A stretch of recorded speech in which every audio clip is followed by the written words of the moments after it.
Bonjour à tous et bienvenue sur BITV. Nous accueillons aujourd'hui Lorraine Gap, qui est déléguée générale de l'Association des directeurs immobiliers, l'ADI, une association qui compte près de 400 membres.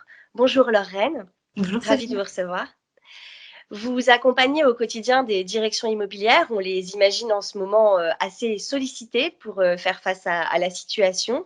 Où en sont vos membres? Se sont-ils lancés dans le déconfinement de leurs entreprises? Effectivement, Sophie, c'est une période très dense, très chargée, comme tout le monde, mais peut-être encore plus dans les entreprises. Les directeurs immobiliers sont hyper mobilisés sur cette question-là, en relation avec la DRH, en relation avec l'IT notamment, et bien sûr le management. Aujourd'hui, leur sujet de préoccupation, c'est effectivement le retour à un travail plus normal, le retour dans les locaux.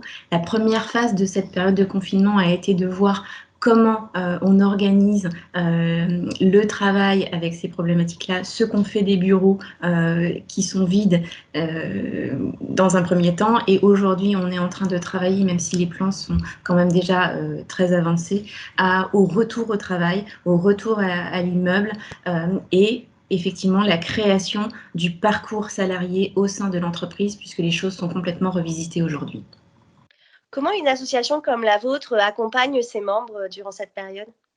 Alors, on a dû tout revoir, puisque aujourd'hui, nous, notre vocation, c'est d'animer une communauté interne, mais aussi une communauté en relation avec ses partenaires, qui passe beaucoup par de l'événementiel. Avant, on avait des temps forts sur un rythme mensuel. Aujourd'hui, on a dû revoir l'ensemble de cette façon de travailler. Alors, on s'est appuyé sur le digital, comme tout le monde, mais on a aussi changé notre façon de travailler avec nos membres et de leur apporter du service. On organise des réunions hebdomadaires tous les lundis soirs de 18h à 19h sur des thématiques spécifiques qui sont bien sûr liées à la crise, et on aimerait par la suite qu'elles anticipent un peu l'avenir immédiat et l'avenir beaucoup plus lointain de l'impact du bureau sur cette crise du Covid.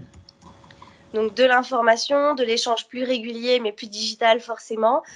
Vous auriez quelques exemples des sujets qui les préoccupent et sur lesquels ils viennent chercher l'avis de leur pairs comme de l'information extérieure? Alors, il y a effectivement deux façons de travailler. Il y a un besoin d'échanger entre eux pour savoir comment ils font pour gérer cette crise très concrètement. Donc là, c'est plutôt un petit comité. Et puis après, il y a effectivement des temps d'information et de partage où les participants sont un peu plus nombreux. Les sujets qui ont été évoqués, dans un premier temps, l'impact du Covid sur les opérations immobilières. Qu'est-ce qu'il en est des chantiers aujourd'hui et quel impact ça a sur la nature même du projet ou la façon de le construire. Un gros travail, un gros besoin sur tout ce qui était aspect juridique, impact juridique lié aux ordonnances qui sont sorties pour la gestion de cette crise. Et puis un vrai travail aussi assez tôt sur comment mon entreprise s'organise sur le déconfinement, comment on repense le parcours salarié et quelles dispositions on met pour nos salariés et pour la sécurité et la santé d'eux. Et lorsqu'il s'agit de se projeter, et il est peut-être un peu tôt, mais envisage-t-il déjà des conséquences de cette crise actuelle sur l'évolution de leur schéma directeur immobilier?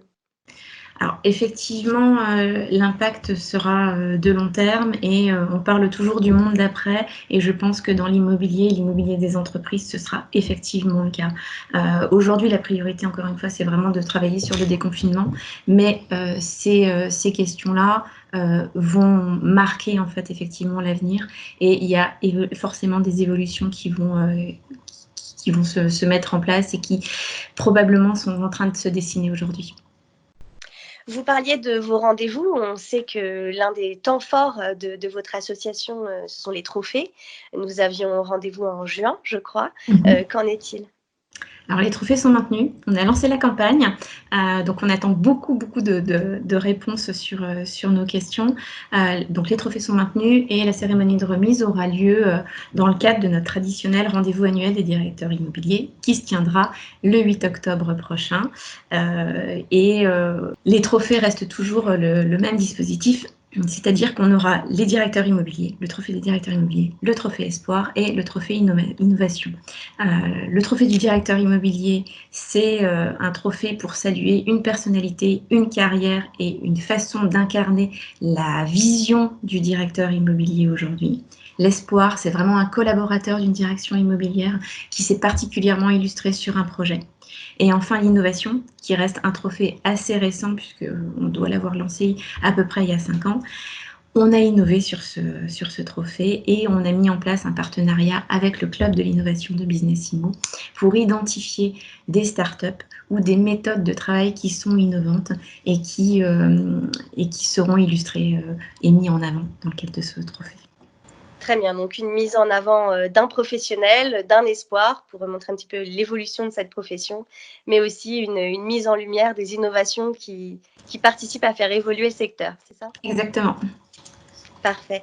Merci Lorraine, le rendez-vous est pris, 8 octobre si j'ai c'est bien ça. noté Merci Sophie, et à très bientôt. à Au très revoir. bientôt. Au revoir.